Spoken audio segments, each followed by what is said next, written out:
turning a crisis into a catastrophe. I took a job working in a specific industry.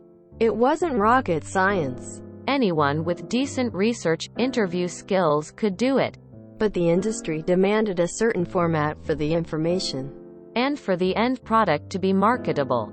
Each project had to be completed in a certain time frame and meet certain benchmarks. As such, there was a bit of training involved in getting new staff familiar with the process. Hitting targets and producing to a reasonable quality.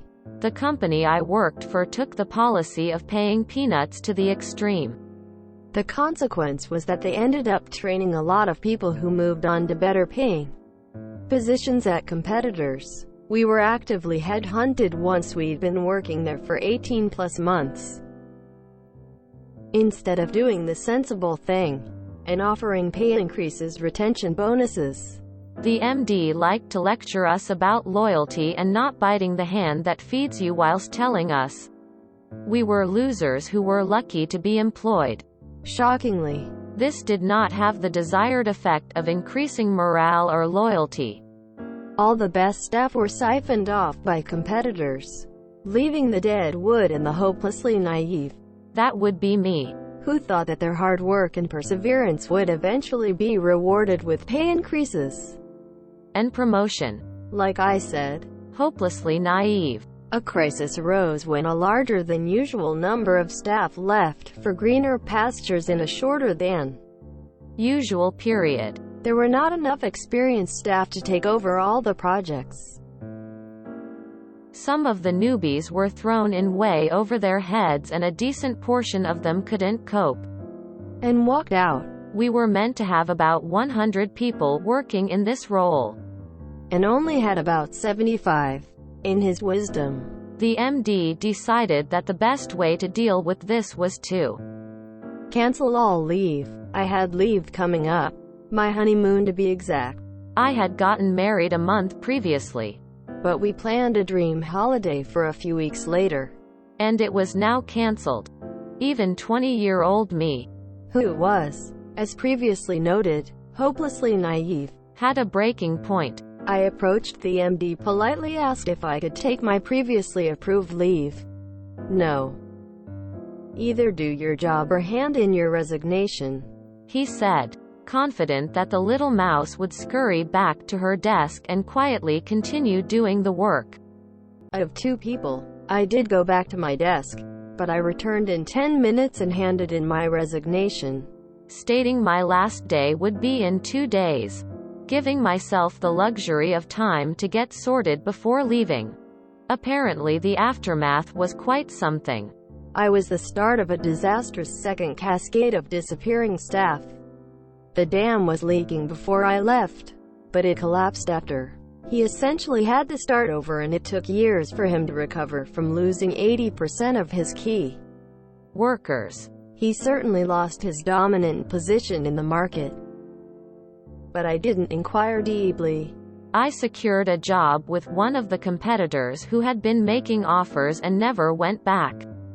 I still work in that field, and every now and then I run into one of my old colleagues and we reminisce about the bad old days and laugh about what a tosser he was. Congratulations for learning to stand up for yourself early in your career. May your tribe increase. Early in my career, my wife told me that I had crossed the line from dedication to stupidity.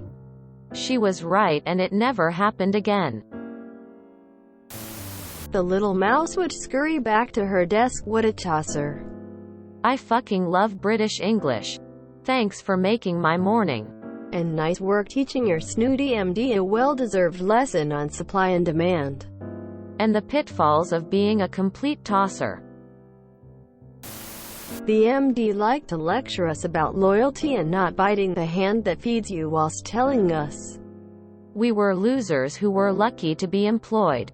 This sounds like a successful family-owned business that's been handed down to a less qualified generation to run. I've seen that type of mentality before. I just don't understand management owners who treat their staff poorly. The only thing I can come up with is miserable people.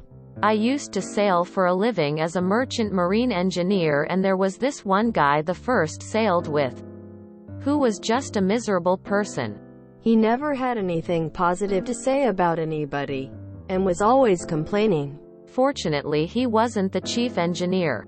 After having been on a number of different ships, loyalty is good people. I've been on good ships and bad ships. What defined why one ship had high personnel turnover and another had people homesteading?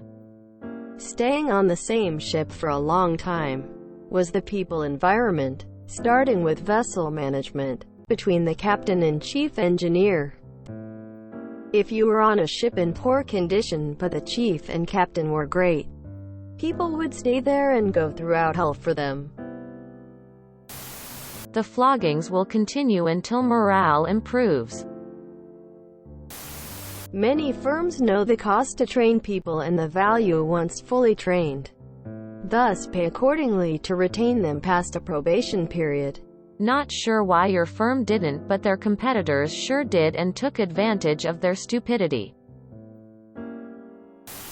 I once worked for a small, like 6-person, software consulting firm for specialized software.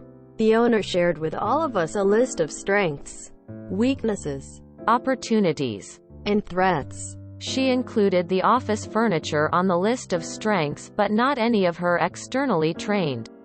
From a small pool staff members, turnover was high. Had the same thing happen in a call center. Some of the people who left were monsters in terms of volume. We went down to 50% of the staff supposed to be there. The ever-competent people who ran the department made derogatory comments about those leaving not being cut out for the job. Surprised the company still exists. But the department manager was let go soon after. Not biting the hand that feeds you. Looks like the MD should have taken his own advice. It's so cathartic running into old coworkers from previously bad jobs and reminiscing about the bad old days. And shitty old bosses. I worked for an IT company that is absolute hell to all its employees. They paid poorly, asked for too much and, consequently, had a huge ass turnover. To add insult to injury, at a certain point the power-hungry CFO demanded all the highest-paid positions in customer service, including technical support, to be replaced for cheaper, younger staff. After all, it was an easy job. It didn't need high paying. That wasn't even that high to begin with, and the employees were getting too helpful with the users. We did a lot to keep the clients, because the product was shit. Cue to 5-minute solution problems being escalated to the managers and taking days to be solved. Clients getting angrier and even complete system shut down at some of our high-profile clients, which, by the way, were freaking hospitals. I left the company, by my own volition, soon after that. But from what I heard from people who stayed there, they've since lost a huge amount of clients due to their poor service and empty promises. If you enjoyed this video, please check out our playlists full of similar content.